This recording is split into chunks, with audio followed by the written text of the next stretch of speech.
TIC, the best in sports entertainment. We're here live in Empowerment USA. TNS Media Group is the team and the family.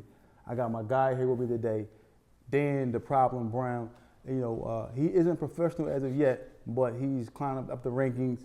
He's putting on shows as an amateur, doing his thing, Golden Gloves, you know, you name it, he's everywhere. So I had to get him on the show because I want to support this guy, because every time I go to a gym, whether it's a Schuler's, and I just ran to another gym, I see him in there putting in work, perfecting his craft. What's going on with you, Dan? How's Yes, sir. How are you? Thank you for having me. For sure, man, for sure. So this is going to be something that's more to come. But Dan, explain to them, you know, a little bit about your background, where you're from, you know, what enticed you to be a boxer. If you can elaborate for me. For sure, man. I'm right here, born and raised in Philly. And just ever since I was a little kid, I always liked fighting. Mm-hmm. You know, my parents, my brother was a little bit quieter. They put him in karate when he was younger.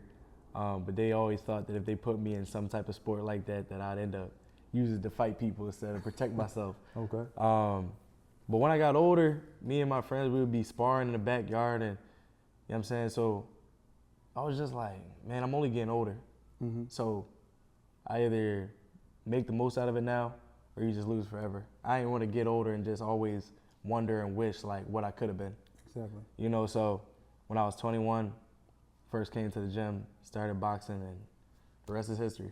Wow, you started boxing at 21. Yeah, 21. 21, and then you show it, and you're out boxing people that have been boxing since they was 5 and 6 years old. Yeah, it's crazy. It's always, you know, the experience and everything else, it really gets thrown out the window. Once you're in the ring, it's just you and that other person. Yeah. So, you know, it's just, can you beat that man in front of you? Regardless of how long they've been boxing, none of that matters anymore. Yeah. So, you know, you started boxing at 21. When did you make the decision to say, hey, listen, I want to start, you know, taking on some fights and so forth and so on? When did you decide to do that? So I came to the gym. I was in there first just like 3 days a week. Then after 6 months, I started like dropping a lot of weight, starting to get a little bit sharper. Had my first couple sparring sessions. I was like, oh man, like you get beat up too much in the gym to not actually want to go out and do something with it. Yeah. So it was like, I'm not about to waste my time. I might as well go ahead and start getting some fights. Yeah. Yeah. So you decided that you were going to start an amateur career, right? Do you remember your first fight and how you felt when you got your first amateur fight? Yeah, first fight was fun. It was over there at James Schuler's. Okay. First show there, and it was short. It was exhilarating. You know, had my first fight. It was about a minute and a half. You know, got a first round knockout. But it was great. You know, it was just everything you sparred for, everything you trained for, and it came out, and it just like showed itself. A time to perform in front of everybody. Yeah. Yeah. Now was this at the Schuler gym? Yes, sir. So was that the first gym you attended with the Schuler gym? Yeah, the first gym, that was my home gym for the first about 2.5, 3 years. They really got me right. Great working there, great coaches, took me very far, yeah.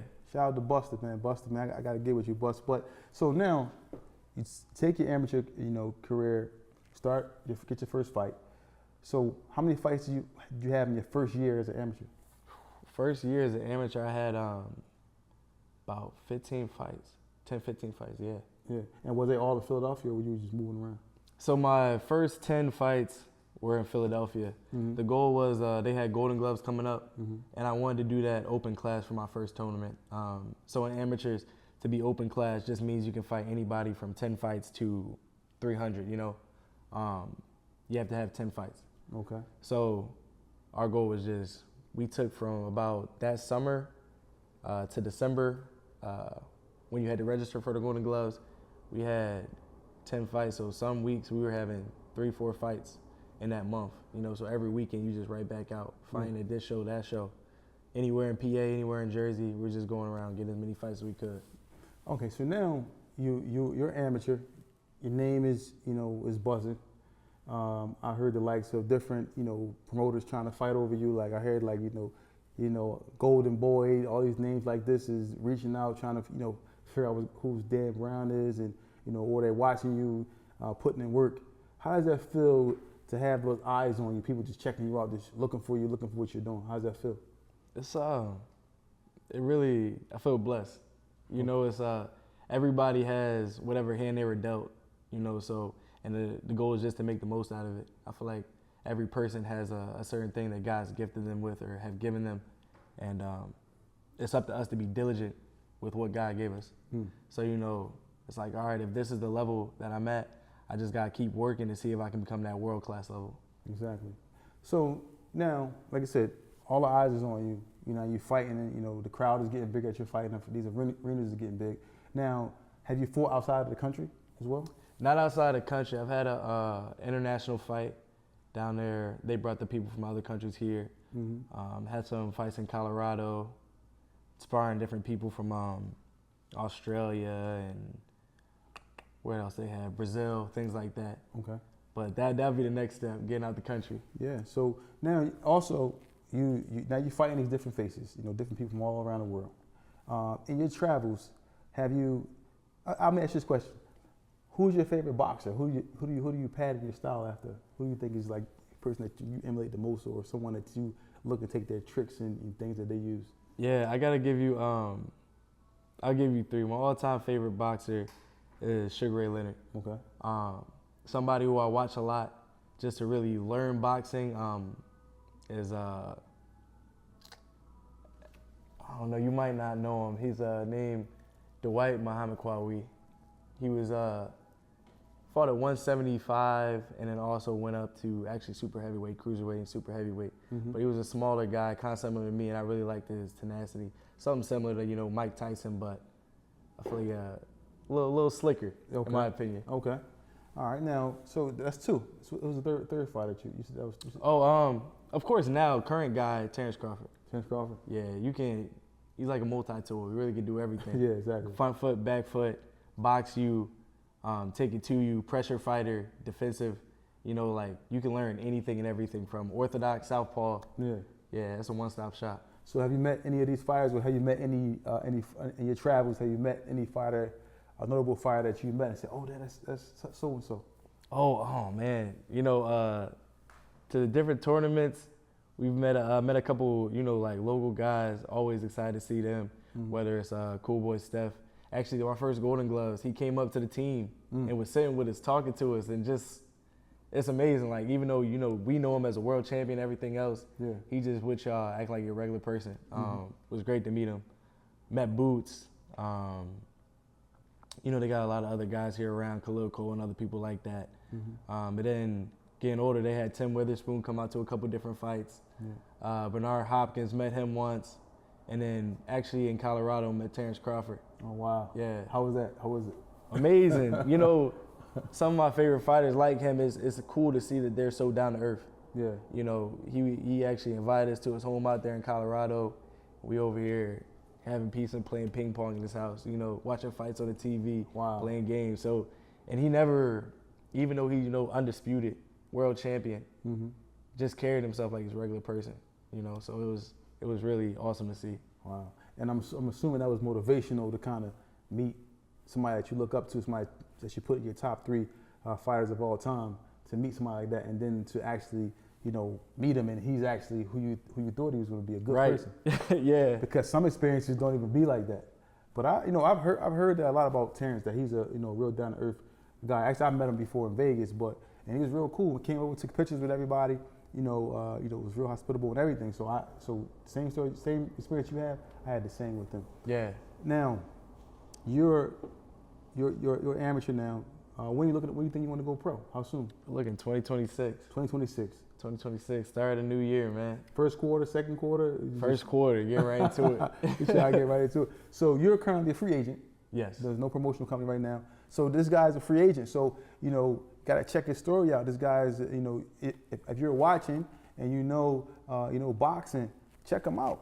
Check out his story. You hear his story. You see what he's doing in the ring to these guys. Expose your business to millions of potential consumers and clients. If no one knows who you are, you don't make any money. Put your logo here. Add your business here. They say when you're green, you grow, but when you're ripe, you're rotten. That means those who aren't moving forward is standing still. Marketing is everything. Grow your business today. product placement, brand exposure, merchandise display. It's time to put your business and your brand in front of millions of potential clients. Call 267-534-5053. That's 267-534-5053. It's time to grow. So you hear his story, you see what he's doing in the ring to these guys. So now, what weight are you looking to campaign at when you? Looking to start having my first fights around 185 and bringing it down to light heavy. Light heavy? Okay. So you want to come in, is there a reason why you want to start that high, or is it something that you want to get your body adjusted to? Get your body adjusted to the pros and everything. In my amateur career, I fought at 198 and then 187. Okay. So, just working down from there. All right. Now, you have a lot of fighters. Let me ask you, about a few fighters, in the city. You have Jerron Boots Ennis. Jerron Boots Ennis is now the 147-pound champion. Is there anybody at 147 think they'd probably give him a problem? Right now? Right now, no, nobody. Nobody at 147 that could probably get Boots problem. Now, 147 probably not. 154 either. He might, and honestly, 160 there might be nobody there either. I feel like there's definitely several weight classes he's gonna be able to move through. Yeah. Have you ever been down to the gym and train with Boots?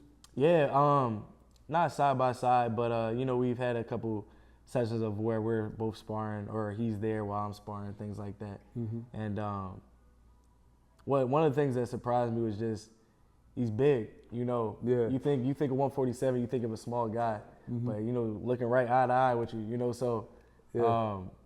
and then just carries the weight well. Exactly. So, yeah, and then also the speed being that size. A lot of guys, they might have some speed, but then they don't have the size, or they might have the speed and the size, but they don't have the strength. Yeah. So all three of those things together. Yeah, Boots is a problem. He's it's a tough definitely day in the office. Yeah, he's anybody. Definitely a problem. Now, you got Cool Boy. Cool Boy just bounced back. A lot of people was counting him out, but he bounced back, and he's like, Cool Boy's from West Philadelphia, too. Shout out to Cool Boy. So, but Cool Boy bounced back, and now got the belt. Sometimes adversity can make, can create pressure, which can create a diamond. Yeah. Explain to me a time when you felt some pressure, where it was like, hey, listen, this is a lot of pressure for me, and you was able to overcome that adversity. Man, I definitely say the most pressure that I probably felt was in this last national tournament I just competed in. Mm-hmm. There's a lot of different changes and shifts in my life, going on. Yeah. From about to start a family, mm-hmm. Having a baby in a few months, changing coaches, different troubles just in day-to-day life. Yeah. But, you kind of have to put all those things to the side and just have your faith in God and have your faith in all the work that you put in before, so, and just coming out on top. It felt amazing. Yeah.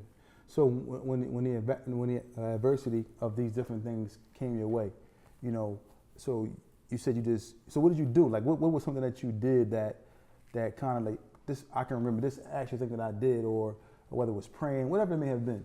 What did you do to kind of help you overcome that? Who was around you, and so forth and so on, along the ride with you? For me, man, I got my gospel music get me through it. I go right to the gospel music and then in prayer. Okay. And then kind of regardless of how you're feeling, whether that day you're feeling a little discouraged or whether that day you're feeling, mainly just really discouraged because of so much uncertainty. Yeah. A lot of people, we get used to a certain routine. Mm-hmm. And when that gets broken, it can be really hard to come back from. It can make you feel like, especially if, a lot of boxers, we kind of superstitious, mm-hmm. So, if I won in these shoes, I'm gonna keep wearing them. If I lost in those shoes, I'm throwing them away, So exactly. you've had so much success with one team, mm-hmm. And then you're switching the team completely. Yeah. And that, it can really have you down yourself. Wow. But just going back to the prayer, to the gospel music, trusting and relying on your support system, for me, that's my family, my girlfriend, everybody else, my parents, my brother, and just truly remembering and knowing who you are, the things that you've achieved. One of the reasons that I came to boxing was that everything you do is really on you. You can, of course, your coaches work with you and help you to get better, but in that ring, it's just you and your opponent.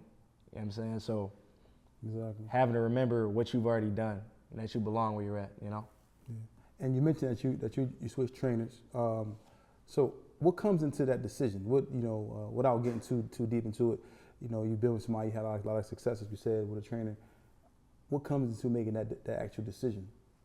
Yeah, everybody's situation is different, whether they've taken you as far as they could or it's just certain conflicts that you guys can't really get past. Okay. It's never going to be easy. I feel like relationship with trainers and coaches is like family, so you always want to have loyalty to that person. Yeah. But sometimes you got to know when it's just best to move on. Now, you mentioned you're having a child. Yes, sir. How does that make you feel, man? I see you just lit up when I said that. You started smiling, big smile. Yeah, it's amazing. I always knew that I was going to be a father. I didn't know it was going to be right now, but it's a gift from God, so I'm happy and prepared for it. That's what's up. And you told me you're having a girl too, right? Baby girl, man, yeah. Yeah, I got 4, but but girls, man, you'll see when you have a daughter, it's going to change everything, about you. Like, men sometimes we can be a little, rough and, might be in the gym or in the office. But your daughter, man, she gonna make you melt like butter, man. I'm telling you. Listen, it's over, man, So, I'm just like preparing you. It's over for you, man. Right. But, and outside of that, you have your significant other. Yes. And I just mentioned the time that I saw y'all out late, but now, you guys are preparing to have a family. Yeah. And it's very important to have somebody by your side that's has the same goals that you have, same aspirations, and I can see that you have that. And I'll give you some advice, man. Just keep the people like that close to you and around you.